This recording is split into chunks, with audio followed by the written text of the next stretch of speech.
Hello friends. तो continue करते हैं हम अगली वीडियो के साथ। तो हम इसमें पढ़ेंगे रेस्पिरेशन। ठीक है, तो रेस्पिरेशन में क्या होता है, तो सिंपल सी बात समझने के लिए रेस्पिरेशन में क्या होता है, हम अगले पेज पे चलते हैं सीधा। तो रेस्पिरेशन समझने के लिए मैं आपको बताता हूँ, हमने ग्लूकोज को तोड़ के क्या बनाया, पायरुवेट। ग्लूकोज कहाँ से आया था अभी तुम पूछोगे, तो ग्लूकोज हमने एब्जॉर्ब किया था। कैसे? हमने स्टार्च खाया था। कहाँ से मिला था? आलू से स्टार्च खाया था तुम सबने। उसको तोड़ा किसने? कार्बोहाइड्रेट को तोड़ने में किसने हेल्प करी? अमाइलेज ने। अमाइलेज कहाँ पर था? अमाइलेज एक तो मुंह में था और एक पैंक्रियास से निकल के आया। अमाइलेज ने स्टार्च को तोड़ा और क्या बना डाला? अमाइलेज ने उस स्टार्च को तोड़ के ग्लूकोज बनाया। और ग्लूकोज को किसने अब्जॉर्ब करा? विल्लाई ने अब्जॉर्ब करा। और अब तुम्हारे ब्लड में ग्लूकोज आ गया। ब्लड में ग्लूकोज आ गया, फिर वो ब्लड में से तुम्हारे बॉडी के अंदर जितने भी सेल्स हैं सब में घुस गया। अब सेल्स के पास बहुत सारे एंजाइम्स हैं, तो उसने ग्लूकोज को तोड़ के पायरुवेट बनाया। इस प्रोसेस को कहते हैं ग्लाइकोलाइसिस। ग्लाइको मतलब ग्लूकोज, लाइसिस मतलब तोड़ना। तो उन्होंने ग्लूकोज को तोड़ा। 6 कार्बन कंपाउंड मॉलिक्यूल था, यानी कि C6H12O6 था ना, C6H12O6। तो उन्होंने इसको तोड़ के पायरुवेट बनाया जो है C3। ठीक है, तो आपको सही सब समझ आ गया कि हमने सबसे पहले ग्लूकोज को तोड़ के क्या बनाया, पायरुवेट। उसके बाद अब आपको देखना है कि 3 सिनेरियोज हो सकते हैं, या तो ऑक्सीजन होगी, ठीक है, या तो ऑक्सीजन नहीं होगी। तो अब देखते हैं अगर ऑक्सीजन नहीं है, तो अगर ऑक्सीजन नहीं है, जैसे कि एग्जांपल है यीस्ट। यीस्ट क्या एक फंजा है, तो उसके अंदर पायरुवेट को माइटोकॉन्ड्रिया में घुसा के और ज़्यादा उसके ऊपर रिएक्शंस करा के हम उसको तोड़ते हैं और हम क्या बनाते हैं, एथेनॉल। एथेनॉल क्या होती है? शराब। तो हम अल्कोहल बनाते हैं, हम बनाते हैं कार्बन डाइऑक्साइड CO2, और हम बनाते हैं एनर्जी। तो हमारे को इन दी एंड खाने से क्या चाहिए थी? एनर्जी। एनर्जी क्या होती है? ATP।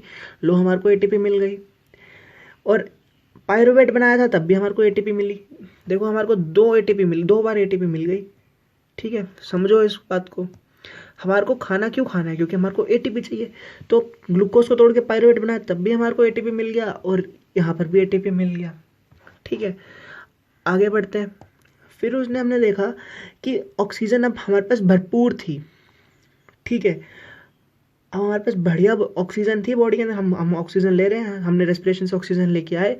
तो हम माइटोकॉन्ड्रिया के अंदर हमने पायरुवेट को भी डाल दिया, ऑक्सीजन को भी डाल दिया, उनकी रिएक्शन करा दी। तो क्या बन गया? CO2 बन गया, प्लस H2O बन गया, प्लस बन गया एनर्जी। तो हमने यहाँ से भी ATP बना ली। ठीक है, तो उसने बोला कि अब तुम पूछोगे कि भैया हम ये क्यों नहीं कर रहे, हम लोगों ने एथेनॉल वाला ऑप्शन क्यों नहीं यूज़ किया, हम ये ऑप्शन क्यों यूज़ कर रहे हैं? तो देखो मैंने यहाँ लिखा है बेस्ट। अब मैंने यहाँ बेस्ट क्यों लिखा है, तो तुम यहाँ पढ़ के देखो कि release of energy in the aerobic process is lot greater then in anaerobic process. क्या लिखा है उसने कि जो एनर्जी का रिलीज है वो एरोबिक प्रोसेस में बहुत ज़्यादा है देन इन एनारोबिक प्रोसेस। और हम इतने बड़े लोग हैं, हम एक छोटे से डिफ्यूजन वाले करने वाले अमीबा तो है नहीं, हम तो भाई बहुत बड़े ऑर्गेनिज्म है। ठीक है, तो हमारे को एनर्जी थोड़ी ज़्यादा चाहिए। ठीक है, हम तो स्प्रिंट भी मारते हैं, रनिंग भी करते हैं, मैराथन भी करते हैं, स्विमिंग भी करते हैं, तो हमारे को एनर्जी ज़्यादा चाहिए। तो हमने वो मैकेनिज्म ढूंढा जो सबसे ज़्यादा एनर्जी प्रोवाइड कर सकता था, और वो था ऑक्सीजन की प्रेजेंस में। अब हम थोड़ा और समझने की कोशिश करते हैं कैसे। अब हम देखते हैं कि भाई हम लोग रनिंग लगाने गए, रनिंग लगाते वक्त हम मसल्स को ऑक्सीजन मिल रही है मसल्स के अंदर, लेकिन हमने इतनी ज़्यादा रनिंग लगा दी कि अब हमारी जो रिक्वायरमेंट है ATP की वो बहुत ज़्यादा हाई हो गई है। अब हमारे को बहुत ज़्यादा एनर्जी चाहिए, लेकिन हम उतनी ऑक्सीजन नहीं ले पा रहे हैं, क्योंकि जब ज़्यादा तेज़ रनिंग करते हैं तो हम ज़्यादा तेज़ सांस लेने लग जाते हैं। ठीक है, वो इसलिए लेने लग जाते हैं क्योंकि हमारी ऑक्सीजन की रिक्वायरमेंट ज़्यादा है।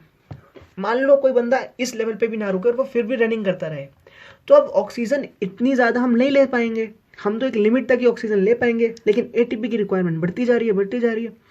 तो एक टाइम पर ऐसा हो जाएगा कि ATP की रिक्वायरमेंट इतनी बढ़ जाएगी, लेकिन ऑक्सीजन हम इतनी सफिशिएंट ऑक्सीजन इनहेल नहीं कर पाएंगे कि थोड़ी सी लैक ऑफ ऑक्सीजन हो जाएगी। यहाँ देखो लैक ऑफ ऑक्सीजन आ गया, कहाँ पर? मसल सेल्स के अंदर। तो बनना क्या शुरू हो गया? Lactic acid. ठीक है, लेकिन एनर्जी तो इसने भी दे दी, मतलब हमारे को एनर्जी चाहिए थी, लेकिन लैक्टिक एसिड से क्या दिक्कत है? लैक्टिक एसिड से दिक्कत है कॉजेज क्रैम्प्स, मसल्स के अंदर क्रैम्प्स पड़ते हैं। क्रैम्प्स क्या होते हैं सबको पता है। धोनी को देखा कभी? धोनी विकेट कीपिंग करते करते कितनी बार जब बैट्समैन गिर जाता है वो आता है उसकी लेग्स वाला जो उसकी लेग्स को स्ट्रेट कराता है उसकी, क्योंकि बैट्समैन की लेग्स की मसल खिंच जाती हैं।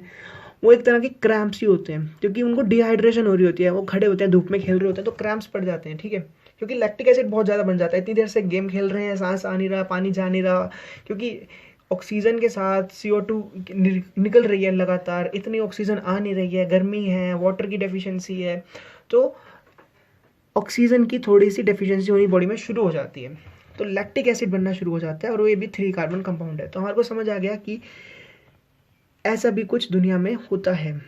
अब आप ये सब इस चीज़ को याद कर लोगे, ठीक है।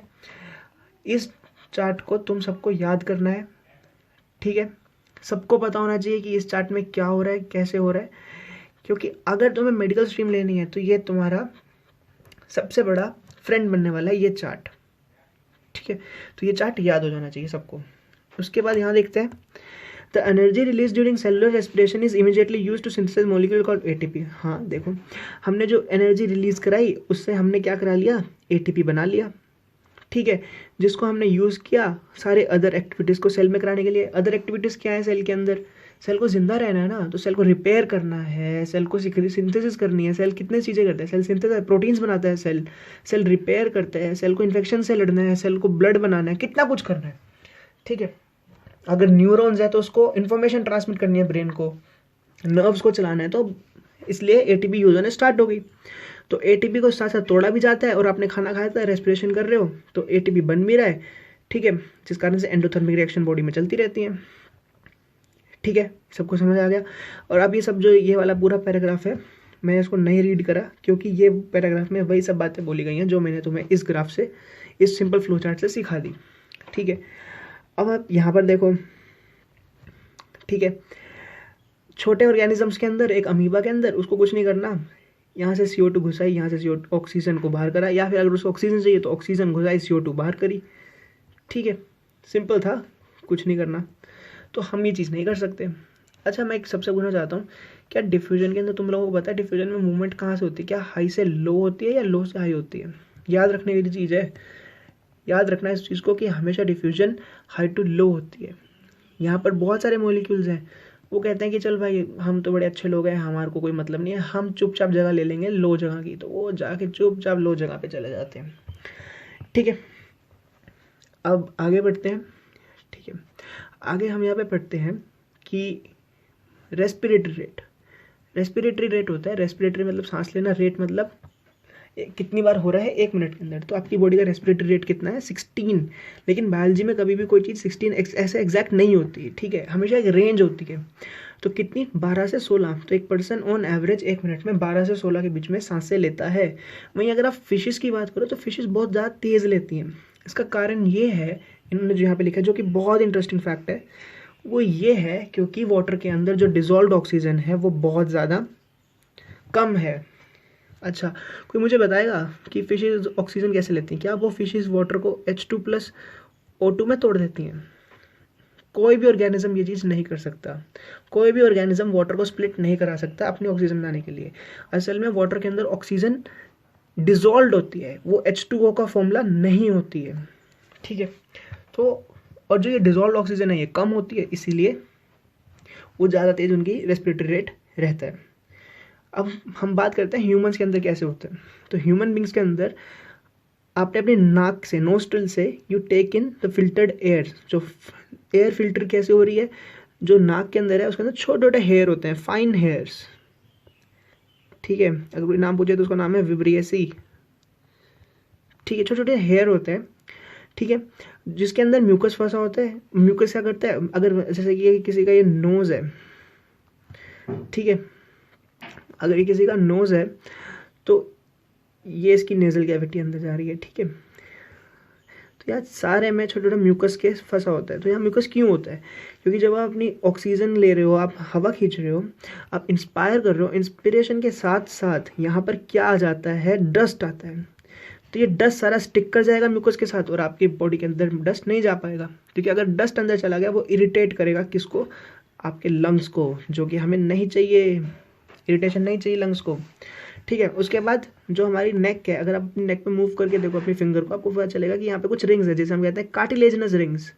ये क्यों है? ये इसलिए है कि जब आप अपनी नाक के अंदर सांस ले रहे हो तो ये चिपक ना जाए एक दूसरे से, कोलैप्स ना कर जाए, ठीक है। क्योंकि नेगेटिव प्रेशर जब एक बॉडी में से निकलता है, आप खुद देखो, आप एक बैलून लो, बैलून के अंदर से आप हवा निकालनी स्टार्ट करो तो एकदम ऐसे ढीला ढीला हो जाएगा। जब उसमें हवा निकल जाए, तुम और हवा सक आउट करने की कोशिश करो तो वो एकदम चिपक जाएगा अपने साथ ही। वो क्यों चिपक जाएगा? क्योंकि नेगेटिव प्रेशर जहाँ पर होता है वो चीज़ें कोलैप्स करती हैं। वैसे ही जब आप सांस ले रहे हो तो नेगेटिव प्रेशर आ रहा है, सारी हवा तो नीचे जा रही है, तो ये कोलैप्स कर सकता है। इसलिए भगवान जी ने यहाँ पे क्या करा, रिंग्स बना दी ताकि ये कोलैप्स ना कर जाए। अगर कोलैप्स कर जाएगा तो मर जाओगे। उसके बाद यहाँ पर ये वाला अच्छा है फैक्ट जानने का कि ऑलमोस्ट 80 to 90% ओरल कैंसर किससे लिंक रखते हैं? टोबैको से। टोबैको किस में होता है? टोबैको तंबाकू वाला जो गुटखा खाते हैं ये सब होता है, उसमें होता है। एंड स्मोकिंग, सिगरेट्स पीते हैं, ई सिगरेट होती है जो, उसमें भी ये देखो स्मोकलेस टोबैको, ये भी एक रिस्क फैक्टर है कैंसर का। तो ये जितने भी लोग जो स्मोकिंग करते हैं आज, जब ये 40 से 50 ईयर्स की एज हो जाएगी तो ये सब ENT डॉक्टर के पास बैठे होंगे अपने कैंसर का इलाज कराने के लिए, और इनको अपना पूरा पूरा टंग,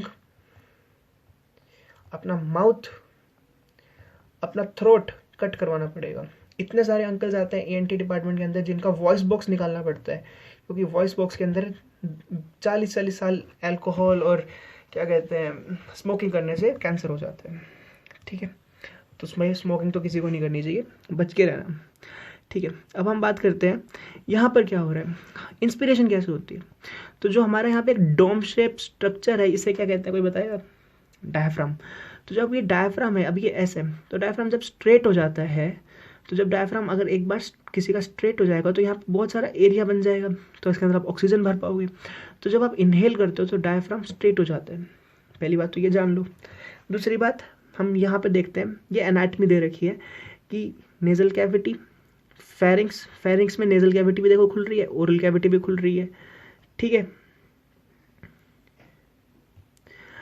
ठीक है। नेजल कैविटी भी खुल रही है, ओरल कैविटी भी खुल रही है, और नीचे जाके लेरिंग्स आ गया, ठीक है, और नीचे ट्रैकिया पे रिंग्स आ गए। ट्रैकिया ने 2 पे डिवाइड किया, ये ट्रैकिया था, ये 2 में डिवाइड करा, इसे ब्रोंकस कहते हैं। उसके बाद ये बहुत सारी जगह डिवाइड करता है, ठीक है। ऑलमोस्ट 16 जनरेशंस होती हैं, 16 टाइम्स ये डिवाइड करता है नीचे, ठीक है। और ये डिवाइड करता जाएगा तब तक कि एंड पे नहीं पहुंच जाता। एंड में क्या बनता है? एल्वियोलाई, ठीक है। तो ये एल्वियोलाई क्या है? एल्वियोलाई, जब एल्वियोलाई पे पहुंच जाते हैं, आप कहते हो फंक्शनल यूनिट। अब ये फंक्शनल यूनिट क्या है? फंक्शनल यूनिट वो है, ये वो सबसे आखिरी और सबसे छोटी वो चीज़ है जो असल में काम करती है, ठीक है। लंग्स तो काम कर ही रहे हैं, पर लंग्स में ऐसा क्या है जो मेजर फंक्शन कर रहा है? वो है एल्वियोलाई। और ये एल्वियोलाई के चारों तरफ आप देख रहे हो रेड कलर में मैंने कुछ बनाया है, ये इसके अंदर है ब्लड वेसल साइड में। तो एल्वियोलाई में आपने ऑक्सीजन लेके आए, ऑक्सीजन आपने ब्लड को दे दी, ब्लड में क्या था? CO2 आपने एल्वियोलाई में घुसा दिया, आपने एक्सपायर करा और सारा का सारा आपने ऑक्सीजन को अंदर ले लिया और CO2 को बाहर कर दिया। ये था सिर्फ रेस्पिरेशन में जो आपने देखा होगा अभी तक, ठीक है। ये देखो इन्होंने सब यही लिखा, अगर आप पढ़ के देखो जो मैंने बताया, यही देखो डायफ्राम, चेस्ट कैविटी बड़ी हो रही है, देखो मैंने चेस्ट कैविटी को बड़ा किया, ठीक है। मैंने ब्लड के बारे में बताया जो CO2 लेके आता है रेस्ट ऑफ द बॉडी से, और ये एल्वियोलाई रिलीज करा देता है, ठीक है। और उन्होंने बोला कि एक्सपायरेशन करने के बाद अगर आपने एक बार आपने एक्सपायर करा, ठीक है, जिसमें आप CO2 निकालते हो, तो फिर भी लंग्स के अंदर कुछ एयर रह जाती है। आप कभी भी अपने लंग्स को कंप्लीटली एम्प्टी नहीं कर सकते, जिसे हम कहते हैं residual volume. 500 ml of air हमेशा लंग्स में रह सकती है, आप इसको नहीं निकाल सकते। अगर आपने इसको निकाला तो आपके सारे एल्वियोलाई चिपक जाएंगे एक दूसरे के साथ, और अगर वो एक बार चिपक गए तो वो ओपन नहीं होंगे और वो बंदा दम घुटने से मर जाएगा, ठीक है। तो ये सब नेचर का रूल है कि 500 ml ऑफ ऑक्सीजन हमेशा लंग्स में रहती है, इसे कोई भी एक्सक्रीट नहीं कर सकता, एक्सेल नहीं कर सकता, आप इसे नहीं बाहर धकेल सकते, आप जो मर्जी कर लो, नहीं निकाल सकते, ये हमेशा इसमें रहेगी। इसे कहते हैं रेजिडुअल वॉल्यूम, ठीक है। उसके बाद हम बात करते हैं कि अच्छा ब्लड में आया, तो ब्लड में ऐसा क्या था जिसने इस ऑक्सीजन को पकड़ लिया? मैंने कहा नहीं, ब्लड में चला जाता ऑक्सीजन और CO2 यहाँ चला जाता, तो ऐसा क्या था ब्लड के अंदर जिसने ऑक्सीजन को पकड़ा? तो ब्लड के अंदर था एक रेस्पिरेटरी पिगमेंट जिसे हम कहते हैं हीमोग्लोबिन। और हीमोग्लोबिन कहाँ प्रेजेंट है? हीमोग्लोबिन प्रेजेंट है आरबीसी में। तो ये बाइंड कर जाता है किसके साथ? बाइंड कर जाता है ऑक्सीजन के साथ हीमोग्लोबिन।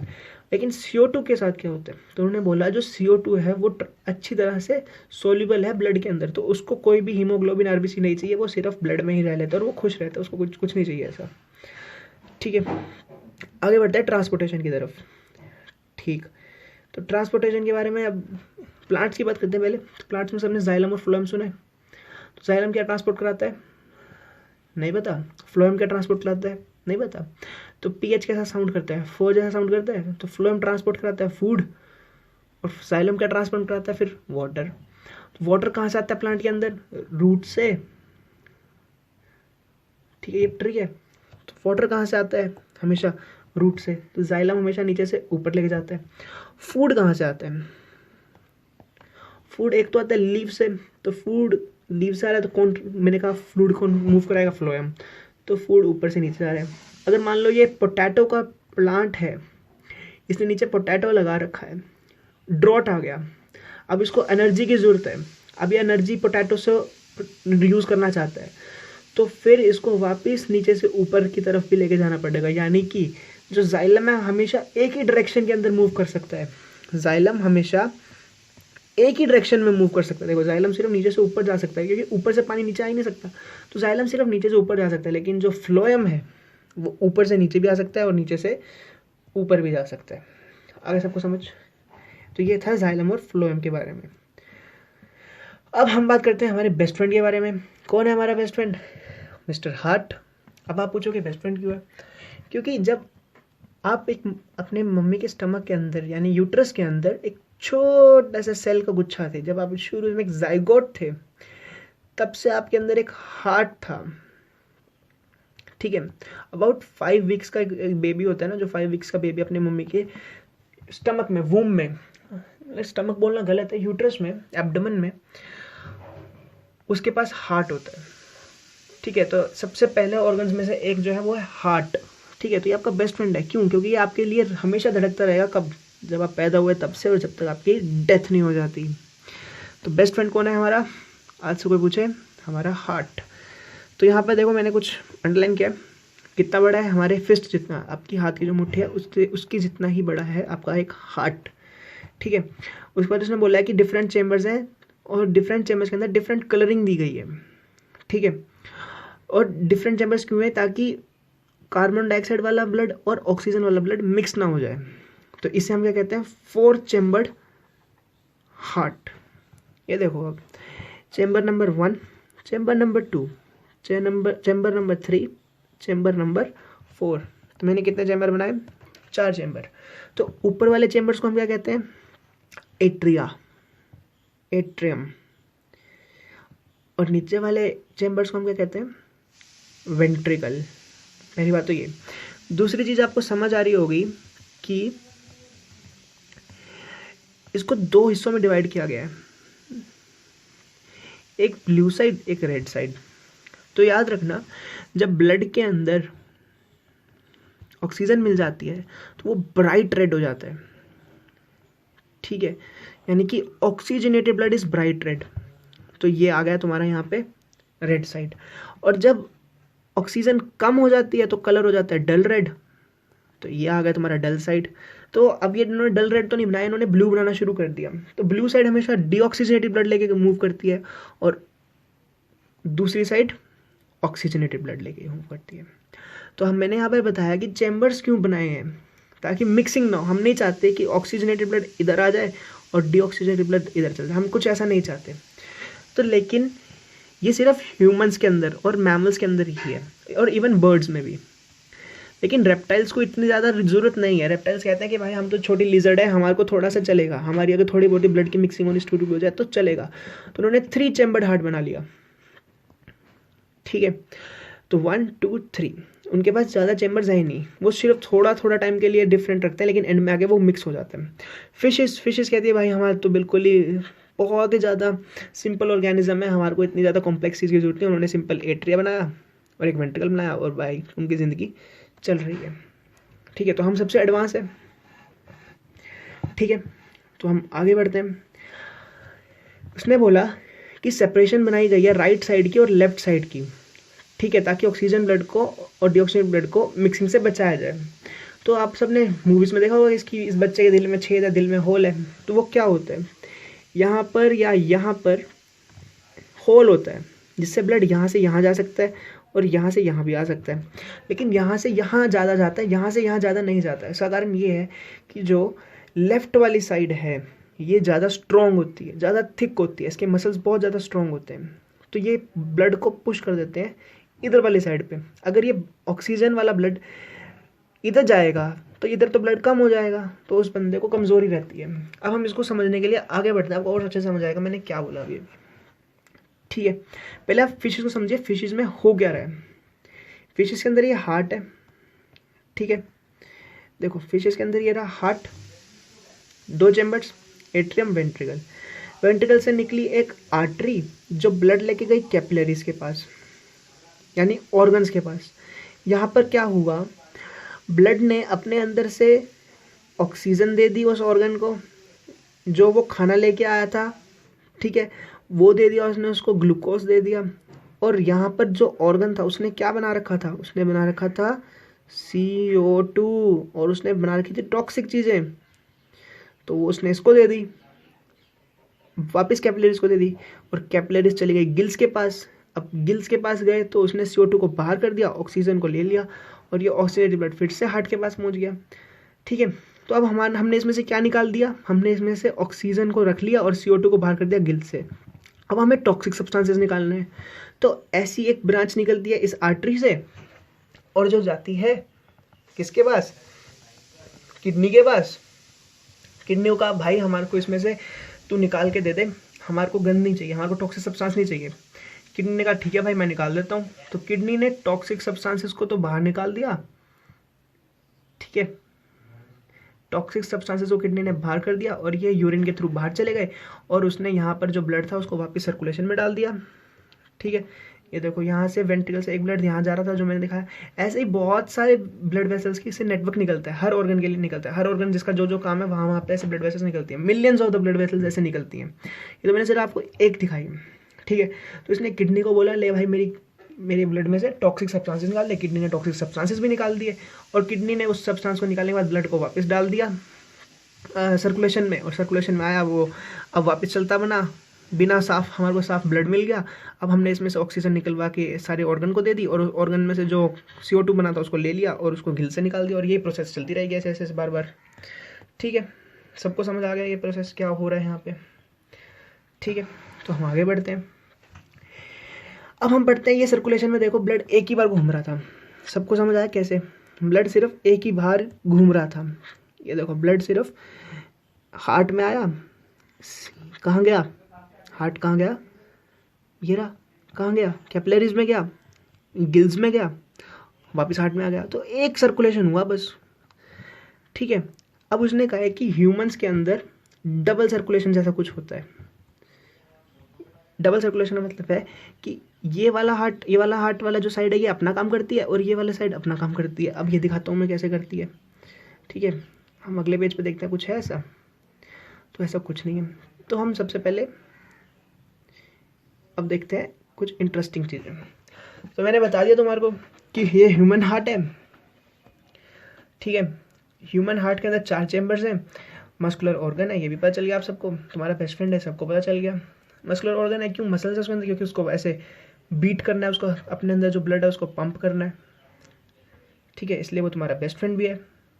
अब ह्यूमन सर्कुलेटरी सिस्टम के अंदर 2 चीज़ें आती हैं, एक आता है हार्ट, हमने हार्ट के बारे में सब जान लिया, एक आती है ब्लड वेसल्स। तो ब्लड वेसल्स 2 तरह की होती हैं, आर्टरी और वेन्स। आर्टरी क्या करती है, ऑक्सीजनेटेड ब्लड को कैपिलरीज और ऑर्गन्स की तरफ ले जाती है। याद रखना, दे टेक ऑक्सीजनेटेड ब्लड, जिस ब्लड के अंदर ऑक्सीजन की अमाउंट बहुत ज़्यादा है, ऑर्गन्स के पास लेके जाती है। एंड वेन्स क्या करती है, वो कैरी करती हैं डीऑक्सीजनेटेड ब्लड, वो ब्लड जिसके अंदर ऑक्सीजन की क्वांटिटी कम है, कहाँ पर, टूवर्ड्स द लंग्स, उसको लंग्स के पास लेके जाती हैं, ठीक है। आगे सबको समझ। अब एक ट्रिक बताता हूँ समझने की। आर्टरीज हमेशा blood away from the heart लेके जाती हैं, ये हार्ट है, एंड वेन्स हमेशा ब्लड टुवर्ड्स द हार्ट लेके जाती हैं, ठीक है। अब आ जाओ डबल सर्कुलेशन पे। अभी हमने फिशेज में देखा कितना सिंपल था, ठीक है। फिशेज में हमने क्या देखा, ये हार्ट था, इसने जाके कैपिलरीज या फिर अपने ऑर्गन्स को दिया, ऑर्गन्स ने क्या ले लिया, ऑक्सीजन ले लिया, CO2 इसको दे दिया, टॉक्सिक सब्सटेंसेस दे दी, और ये गया सीधा यहाँ पे गिल्स के पास, ये गया किडनी के पास, और ये इसने सबको दे के वापस हार्ट में दे दिया, ठीक है। किडनीज इसका हिस्सा नहीं है, किडनी बस मैं आपको बताना चाह रहा हूँ, किडनीज के लिए अलग निकलेगा, ये कैपिलरीज ही किडनीज का पार्ट है, ठीक है। तो अब हम एक सिंपल सी बात समझने की कोशिश करते हैं, ठीक है। क्या बात समझने की कोशिश करते हैं, हम बात समझने की कोशिश करते हैं कि आर्टरीज की डिवाइडेशन कैसे होती है। तो अगर ये हार्ट है, यहाँ से निकली सबसे बड़ी आर्टरी जिसका नाम है एओर्टा, ये एओर्टा निकली, एओर्टा डिवाइड करती है बहुत सारी और आर्टरीज में, आर्टरीज डिवाइड करती हैं बहुत सारी छोटी छोटी छोटी छोटी और भी बहुत सारी छोटी छोटी आर्टरीज में, फिर ये डिवाइड करती हैं और छोटी छोटी छोटी आर्टरीज में, ये छोटी छोटी जो आर्टरीज बनी इसका नाम है आर्ट्रियोल, फिर ये एकदम ब्रीक ब्रीक ऐसे सिंगल लाइन ऑफ आर्टरीज में डिवाइड कर जाती हैं, जिसके अंदर सिर्फ एक RBC ही मूव कर सकता है एक बारी में, इतना ब्रीक, सोच के देखो, एक RBC दिखता भी नहीं हमारे को आंखों से, तो सिर्फ ऐसे ऐसे एक RBC मूव करता है, इतनी ब्रीक हो जाती है। जब इस लेवल पे पहुंच जाता है हम इसे कहते हैं कैपिलरी। और जब इतनी थिन हो जाती है वेसल कि उसके अंदर सिर्फ एक RBC एक टाइम पे मूव कर सकता है, तो हम इसमें बहुत ईजिली डिफ्यूजन करा सकते हैं। डिफ्यूजन क्या होता है, ठीक है, हम इसमें बहुत ईजिली डिफ्यूजन करा सकते हैं। कहाँ चला गया, ओ यस, ठीक है। तो हम इसमें बहुत ईजिली क्या करा सकते हैं, डिफ्यूजन, तो हम इसमें कराते हैं डिफ्यूजन, ठीक। तो इसमें डिफ्यूजन कराना बहुत आसान है। तो ऑक्सीजन को बाहर निकाल दिया जाता है, CO2 को अंदर ले लिया जाता है, देखो सिंपल सी, ये छोटी सी कैपिलरी, इसमें सिर्फ एक RBC एक टाइम पे चल रहा है, ठीक है। यानी कि अगर एक बड़ी वो तो उसमें RBC ऐसे भी चल सकते हैं बड़ी आर्टरी के अंदर, लेकिन कैपिलरी के अंदर सिर्फ एक बारी में एक ही चल रहा है। तो RBC के अंदर क्या था, हीमोग्लोबिन, हीमोग्लोबिन किससे बाइंड होता है, आपको सबको बताया मैंने, ऑक्सीजन से। तो ऑक्सीजन को दे दिया गया ऑर्गन्स को, और ऑर्गन्स ने दे दिया CO2 और दे दिया अपना गंदा वाला वेस्ट ब्लड में, और ये ब्लड चलता जा रहा है आगे, ठीक है। अब ये कैपिलरीज जैसा डिवीजन कहाँ पर होता है आपको ये जानना पड़ेगा। कैपिलरीज बनती हैं ऑर्गन्स के अंदर, आपकी स्किन एक ऑर्गन है, तो हाँ है, तो आपकी स्किन के अंदर भी ये सारी कैपिलरीज बनती हैं। अब आपको ये देखना है तो बहुत आसान है, ये आपकी फिंगर है, ये आपका नेल्स है, आपके नेल के नीचे देखना आपको कुछ नहीं दिखेगा, ठीक है। आप अपने नेल को प्रेस करना, आपका नेल एकदम से वाइट हो जाएगा, ठीक है, आपका नेल हो जाएगा वाइट। तो हुआ क्या, नेल के नीचे जितनी भी मिलियंस ऑफ छोटी छोटी छोटी छोटी कैपिलरीज थी, उनमें से जो RBCs थी वो या तो आगे चली गई या पीछे चली गई। अब आपको अपना नेल क्लियर दिख रहा है, आप जैसे ही हाथ उठाओगे फिर से रेड हो जाएगा, क्योंकि कैपिलरीज में फिर से ब्लड आ गया। तो ऐसे कैपिलरीज हर जगह पूरी बॉडी में हर जगह पे है, ठीक है। अब आपको सबको ये बात समझ भी आ गई, हम आगे बढ़ते हैं, ठीक। अब कैपिलरीज के अंदर क्या आ गया, कैपिलरीज के अंदर हमारे पास गंदा वाला खून आ गया। क्यों गंदा, क्यों है, डीऑक्सीजनेटेड है वो खून, क्यों, क्योंकि हमने उसमें CO2 भर दिया, ऑक्सीजन हमने उसमें से निकाल लिया। तो अब कैपिलरीज डिवाइड करेंगे फिर से ब्रीक वाली वेन्स में, जिन्हें हमने नाम दिया वेन्यूल्स, और वेन्यूल्स बनाएंगे और ज़्यादा वेन्स और वेन्स, और वो फिर बनाएंगे बड़ी वाली वेन्स, ठीक है। और जो सबसे बड़ी वेन्स है उनका नाम है वेना कावा, और वेना कावा दो हैं, सुपीरियर और इन्फीरियर। जो हार्ट के ऊपर से ब्लड लेके आते हैं उन्हें कहते हैं सुपीरियर वेना कावा, और जो हार्ट के नीचे से लेके आते हैं उन्हें कहते हैं इन्फीरियर वेना कावा। खत्म हो गई कहानी, हमें सब समझ आ गया भाई यहाँ पे, ठीक है। अब हम डबल सर्कुलेशन सीखना शुरू करते हैं। डबल सर्कुलेशन देखो, ये भाई डबल सर्कुलेशन बहुत इंटरेस्टिंग है। हम शुरू करते हैं लेफ्ट एट्रियम से, ये वो हार्ट है, इसको याद रखना, लेफ्ट एट्रियम। मैंने बताया था लेफ्ट साइड हमेशा ऑक्सीजनेटेड ब्लड लेती है, तो लेफ्ट एट्रियम के अंदर ऑक्सीजन, ये बच्चा पैदा हुआ है, याद रख, समझते हैं सिंपल से, ये बच्चा पैदा हुआ है, इसके लेफ्ट एट्रियम में ब्लड था बहुत अच्छा साफ सुथरा। तो जब हमारा हार्ट बीट करता है तो हमारा हार्ट दो स्टेजेस में बीट करता है, पहले ऊपर वाला पार्ट दोनों मतलब पूरे दोनों एट्रिया बीट करते हैं, फिर दोनों वेंट्रिकल बीट करते हैं। तो जब हमारे एट्रिया बीट करेंगे तो ब्लड को वो डाल देंगे वेंट्रिकल में, ये ब्लड आ गया वेंट्रिकल में, ठीक है। और फिर वेंट्रिकल बीट करेंगे, वो ब्लड को डाल देंगे एओर्टा में, ठीक है, ये ब्लड चलता जाएगा एओर्टा के अंदर और ये पहुंच गया कैपिलरीज में, जहाँ मैंने दिखाया, देखो मैंने कैपिलरीज को किस शेप में दिखाया। अब मैंने बताया कि मान लो ये लिवर है, ठीक है, लिवर की शेप ऐसी होती है कुछ, मैंने बताया लिवर है, तो लिवर को ऑक्सीजन चाहिए, हर एक ऑर्गन को ऑक्सीजन चाहिए, तो इसने ऑक्सीजन दे दी लिवर को, CO2 ले लिया, और लिवर के ही इस थ्रू इसने क्या ले लिया, सारा का सारा नाइट्रोजन और वेस्ट जितना भी था सब ले लिया। अब ब्लड देखो ब्लू कलर का हो गया, ब्लड हो गया डीऑक्सीजनेटेड। अब ये डीऑक्सीजनेटेड ब्लड देखो वेन बन गई, और अब ये हार्ट के नीचे से आ रही है, तो इसको मैंने क्या नाम दिया, इंफीरियर वेना कावा। ये ब्लड चलता गया चलता गया चलता गया और ये जाके कहाँ घुसेगा, राइट एट्रियम में। अब राइट एट्रियम में मैंने बताया था कि लेफ्ट एट्रियम राइट एट्रियम दोनों इकट्ठे कॉन्ट्रैक्ट करते हैं, इन दोनों ने फिर से कॉन्ट्रैक्ट किया, तो ये राइट वेंट्रिकल में ब्लड गया, फिर वेंट्रिकल ने कॉन्ट्रैक्ट किया, तो ब्लड को पुश किया गया एक दूसरी ही वेसल में, इस वेसल का नाम दिया गया पल्मोनरी आर्टरी। लेकिन ये ब्लड कौन सा है, ब्लड तो डीऑक्सीजनेटेड है, अभी तो ब्लड तो ऑक्सीजनेट हुआ नहीं, लेकिन मैंने तो उसे आर्टरी कह दिया, और मैंने कहा था कि आर्टरीज के अंदर कौन सा ब्लड होता है, ऑक्सीजनेटेड, तो ये तो कुछ गड़बड़ हो गई। ठीक है, आगे बढ़ते हैं, फिर बताते हैं क्या हुआ। तो ये पल्मोनरी आर्टरी, जिसके अंदर आर्टरी के अंदर वैसे तो ऑक्सीजनेटेड ब्लड होना चाहिए, लेकिन इसके अंदर डीऑक्सीजनेटेड ब्लड है, और ये गया लंग्स के पास। लंग्स में मैंने आपको बताया यहाँ पे एल्वियोलाई था, ये कैपिलरी जा रही थी, एल्वियोलाई के अंदर से ऑक्सीजन कैपिलरी में चला गया, और यहाँ पे ये सारा का सारा ब्लड कौन सा हो गया, ऑक्सीजनेटेड। ये हो गया red colour start, oxygenated blood आ गया, और ऑक्सीडेटेड ब्लड का नाम मैंने इस वेन का नाम रखा पल्मोनरी वेन। अब फिर तुम हैरान क्या, ये तो वेन है, वेन के अंदर ऑक्सीडेटेड ब्लड कैसे आ सकता है। अब ये वेन कहाँ गई ब्लड को लेके, ये वेन को लेके ब्लड गई लेफ्ट एट्रियम में वापस। ठीक है, तो ये क्या कंसेप्ट है, तो इसमें कंसेप्ट है वो वाला जो मैंने तुम्हें पहले बताया था, arteries take blood away from the heart. देखो हार्ट से अवे जा रहा है ब्लड, तो artery taking blood away from the heart, and veins carry blood towards the heart. देखो आर्टरी एओर्टा ब्लड को हार्ट से दूर लेके जा रही है, इसका नाम एओर्टा। वेन ब्लड को हार्ट की तरफ ले जा रही है, इसलिए इसका नाम वेन।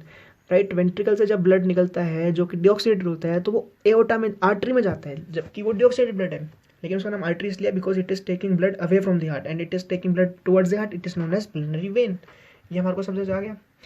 तो ये जो सिस्टम है कि कॉन्ट्रैक्शन है, ये इकट्ठे हो रही है, मतलब दोनों प्रोसेस एक साथ चल रही है। इकट्ठे ये दोनों ने कॉन्ट्रैक्ट किया, ब्लड को वेंट्रिकल में घुसाया, इकट्ठे इन दोनों ने पंप किया, तो इसने एओर्टा में घुसा दिया, इसने पल्मोनरी आर्टरी में घुसा दिया, तो यानी कि दो सर्कुलेशन एक साथ चलती हैं।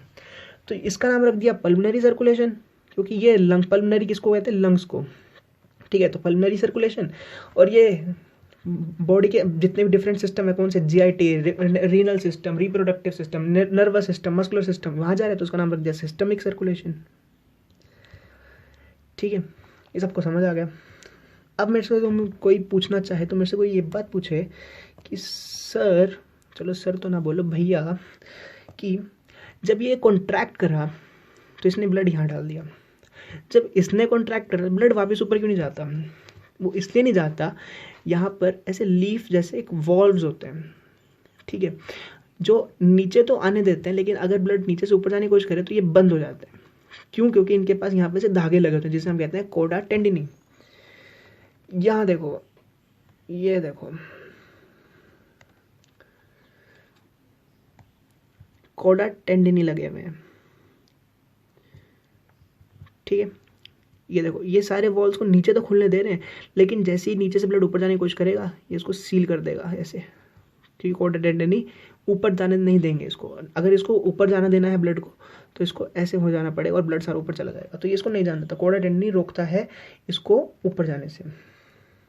ठीक है, अब हम यहाँ पे देखते हैं सर्कुलेशन। मैंने आपको बता दिया सर्कुलेशन के दो पार्ट्स हैं, पल्मोनरी, सिस्टमिक। पल्मोनरी का फंक्शन है ऑक्सीजनेशन ऑफ ब्लड, और सिस्टमिक का फंक्शन है डिस्ट्रीब्यूट करना ब्लड अपने सारे ऑर्गन्स को। यहाँ पर ऑक्सीजन को ऐड किया जाता है ब्लड के अंदर, और यहाँ पर CO2 को ऐड किया जाता है ब्लड के अंदर। सबको समझ आ गया, कुछ नहीं था, सिंपल था।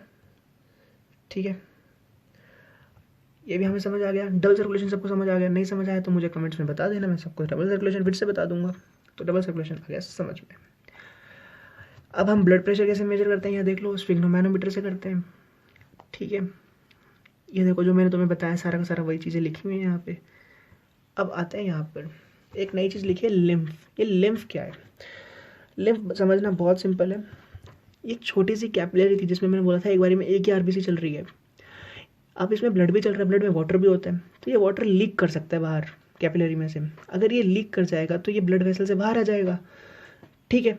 अगर ये इसमें से बाहर आ गया तो ये मसल था, मान लो ये मसल के अंदर एक कैपिलरी थी, तो ये अगर तुम्हारा नेल ही था, तो ये तुम्हारे जो मैंने नेल्स का एग्जांपल से तुम्हें सिखाया है, ये नेल्स था, नेल्स के यानी तुम्हारे नेल्स के यहाँ सारे में पानी भर जाएगा, तो अब इसको भी लेके जाना पड़ेगा किसी तरह से वापस, नहीं तो यहाँ पे स्वेलिंग हो जाएगी। तो स्पेशल वेसल्स बनाई गई जिसका नाम रखा गया लिम्फ वेसल्स। इनका काम क्या होता है, ये इस फ्लूइड को, जो फ्लूइड लीक कर जाता है कैपिलरी से, जिसे हम कहते हैं लिम्फेटिक फ्लूइड, इसे कैच करती हैं, इसे लेके जाती हैं और इसे बाद में हार्ट में ड्रेन कर देते हैं। किस साइड, वेन वाली साइड पे, यानी कि राइट साइड में ड्रेन कर देती हैं, ठीक है। तो लिम्फ को कलेक्ट किया जाता है बाय लिम्फेटिक वेसल्स, और ये वेसल्स कहाँ ड्रेन कर देती हैं, हार्ट में, खत्म बात। ऐसी एक डिजीज है जिसका नाम है, जिसके अंदर ये लिम्फ वेसल्स ब्लॉक हो जाती हैं, जिस कारण से बॉडी के अंदर कलेक्शन एक साइड पे, जहाँ की भी लिम्फ वेसल ब्लॉक हो गई, मान लो ये पर्सन है, इसकी यहाँ पर लिम्फ वेसल्स ब्लॉक हो गई, तो इसके यहाँ पर जितना भी लिम्फ है वो कलेक्ट होता जाएगा और यहाँ पर स्वेलिंग आ जाएगी। तो उस डिजीज़ का नाम है एलिफेंटियासिस। सब गूगल करके देखेंगे आज कि एलिफेंटियासिस क्या होता है, ठीक है। बहुत इंटरेस्टिंग चीज़, मज़ा आएगा देखने में। अच्छा, एक बात बताते हैं प्लेटलेट्स के बारे में, कि अगर ये छोटी सी कैपिलरी है, इसको चोट लग गई, ये चोट लग गई तो ऐसा तो ब्लीडिंग होनी स्टार्ट हो जाएगी, रुकेगी नहीं। तो इसको रोकते कैसे, इसको रोकने का सिंपल तरीका है, वहाँ पर आते हैं प्रोटीन्स, जिन्हें हम कहते हैं क्लोटिंग फैक्टर्स। ये वहाँ पर आकर ऐसे जाला बना देते हैं और इस जाले में क्या फंस जाते हैं, प्लेटलेट्स फंस जाते हैं। देखो ऐसे, देखो प्लेटलेट्स फंस गए और अब ब्लीडिंग नहीं होती, तो ब्लीडिंग रुक जाती है। ट्रांसपोर्टेशन इन प्लांट्स हमने सबने पढ़ लिया, जाइलम और फ्लोएम। जाइलम नीचे से ऊपर जाता है, फ्लोएम ऊपर से नीचे भी आ सकता है, फ्लोएम नीचे से ऊपर भी जा सकता है। ट्रांसपोर्ट ऑफ वाटर हमने पढ़ लिया, प्लांट्स के अंदर सब पढ़ लिया हमने प्लांट्स का, तो ठीक है। प्लांट्स के अंदर वाटर कैसे मूव होता है, जैसे कैपिलरी के अंदर एक एक आरबीसी मूव करती है, वो इसके अंदर एक एक छोटे छोटे ड्रॉपलेट्स ऑफ वाटर मूव करते हैं ऊपर तक। ये भी समझ आ गया, ठीक है। तो इसको जाइलम के अंदर वाटर ऊपर कौन खींच रहा है, तो यहाँ पर एक लीफ है ऊपर स्टेम पे, लीफ के ऊपर स्टोमेटा है, ऊपर से सूरज की गर्मी आ रही है, अब स्टोरेज आ रही, गर्मी के कारण वाटर का लॉस होता है। स्टोमेटा कितना गार्ड करेगा, स्टोमेटा थोड़ी देर तक के लिए बचा सकता है लेकिन ज़्यादा देर नहीं बचा सकता, तो ये वाटर लीक करेगा, वाटर इवेपोरेट होकर निकल जाएगा। इसे कहते हैं हम, क्या कहते हैं हम, इसको बताएगा कोई, देख लो, ट्रांसपायरेशन कहते हैं इसको। अब ट्रांसपायरेशन हो रही है, जब ये देखो यहाँ पर ट्रांसपायरेशन हो रही है लीव्स के अंदर से, तो एक नेगेटिव प्रेशर बन रहा है, यहाँ पे सक्शन हो रही है, नीचे से रूट्स के थ्रू वाटर ऊपर जाए, ठीक है। तो ट्रांसपायरेशन बहुत हेल्प करता है जाइलम के अंदर पानी घुसाने में, ठीक है। फ्लोएम मैंने आपको बता ही दिया, ऊपर से नीचे भी जा सकता है, नीचे से ऊपर भी जा सकता है। अब बात करते हैं एक्सक्रीशन की, जो मैंने बताया कि एक्सक्रीशन का बहुत मेजर रोल है, कि तुमने जितना भी अब तक तुमने खाना खुना बनाया, अब उसको निकालना भी तो ज़रूरी है बॉडी से, अंदर थोड़ा लेके बैठे रहोगे, क्यों, तुमने अब इतना सारा गंदगी भी तो बनाई, नाइट्रोजन बनता है जब तुम अपना खाना डाइजेस्ट कर लेते हो ब्लड के अंदर, तो उसके वेस्ट प्रोडक्ट्स भी बनते हैं, जिसका एक बहुत बड़ा वेस्ट प्रोडक्ट है जिसका नाम है यूरिया, ठीक है। तो अब तुम्हें इस यूरिया को एक्सक्रीट भी करना है, तो उसे कहते हैं एक्सक्रीशन। तो एक्सक्रीशन देख लो, biological process involve in the removal of harmful waste substances from the body is called as excretion, ठीक है। अगर एक अमीबा होता तो सिंपल है भाई, जो भी वेस्ट सब्सटेंसेस उसको सीधा एक्सक्रीट कर दे, बाहर डिफ्यूजन कर दे, लेकिन अब तुम इतने सिंपल तो हो नहीं, तो तुम्हें कुछ ऑर्गन सिस्टम चाहिए होगा इसके लिए। तो इसके लिए तुमने बनाया किडनी, ये रही किडनी, ठीक है। और किडनी की फंक्शनल यूनिट क्या है, फंक्शनल यूनिट मैंने बताया था, लंग्स की क्या थी, एल्वियोलाई, स्मॉल इंटेस्टाइन में क्या थी, विल्लाई, जो ऑब्जॉर्व करता था। तुमको स्मॉल इंटेस्टाइन ऑब्जॉर्व करता है, लेकिन स्मॉल इंटेस्टाइन के अंदर ऐसी क्या चीज़ है जो ऑब्जॉर्व करती है, वो है विल्लाई। और किडनी की क्या है, नेफ्रॉन। तो यहाँ देखते हैं, नेफ्रॉन ऐसा कुछ दिखता है, ये मैंने किडनी ली, ओके, गंदी किडनी बन गई, ये मैंने किडनी ली और मैंने किडनी का छोटा सा पीसा कट करा, इसको मैंने माइक्रोस्कोप के नीचे देखा, तो मुझे दिखेगा कि ऐसा एक स्ट्रक्चर है किडनी के अंदर, ठीक है। अब क्या होता है कि ऐसे ऐसे बहुत सारी वेसल्स, जैसे मैंने सिखाया तुम्हें कि बहुत सारी वेसल्स हर ऑर्गन पे निकलती हैं। सिस्टमिक सर्कुलेशन मैंने तुम्हें बताया था, ये बात मैंने तुम्हें सबको यहाँ पर ये बात बताई थी। सिस्टमिक सर्कुलेशन में क्या बताया था, याद नहीं है, मैंने तुम्हें बताया था कि ऐसे ऐसे एक वेसल नहीं निकलती, बहुत सारी वेसल यहाँ से क्या कहते हैं निकलनी स्टार्ट होती हैं, ऐसे ऐसे बहुत सारी निकलती हैं, ठीक है। अलग अलग ब्रांचेस निकलती हैं हर चीज़ की, ठीक है। तो ऐसी किडनी के लिए भी निकलती है एक, ठीक है। अब हम बात करते हैं इसकी, तो ऐसे ही कुछ वेसल्स किडनी में आ गई, हार्ट से निकल के। अब ये जब हार्ट में आ गई, ये हार्ट में आ गई, ठीक है, तो ये घुस गई हार्ट किडनी के अंदर, हार्ट से आई और किडनी में घुस गई, सॉरी, ठीक है। तो जब ये किडनी में घुस गई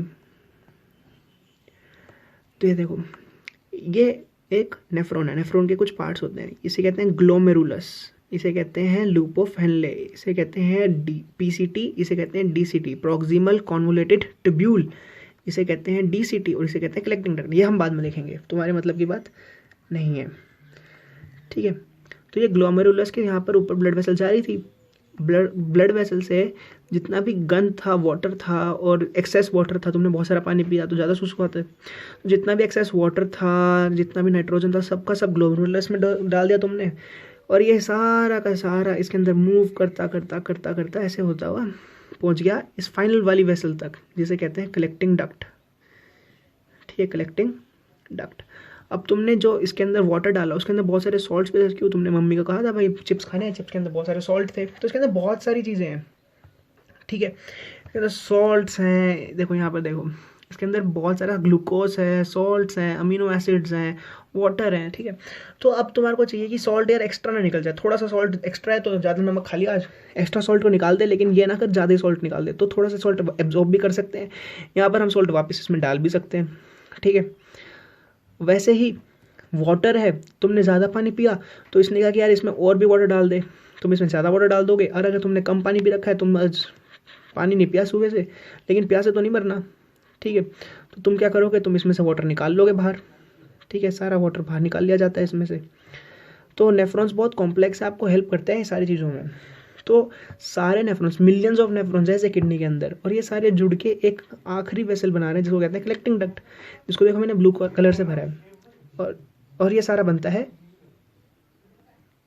यूरिन, ये देखो। अब ये सारी किडनीज, मतलब 2 किडनीज हैं, ठीक है, दोनों किडनीज ने यूरिन बनाया और ये यूरेटर में डाल दिया, और ये डाल गया ब्लैडर में, और ये एक्सक्रीट हो गया थ्रू योर यूरेटर्स। प्लांट्स के अंदर एक्सक्रीशन का ऐसा कुछ रोल नहीं है, वो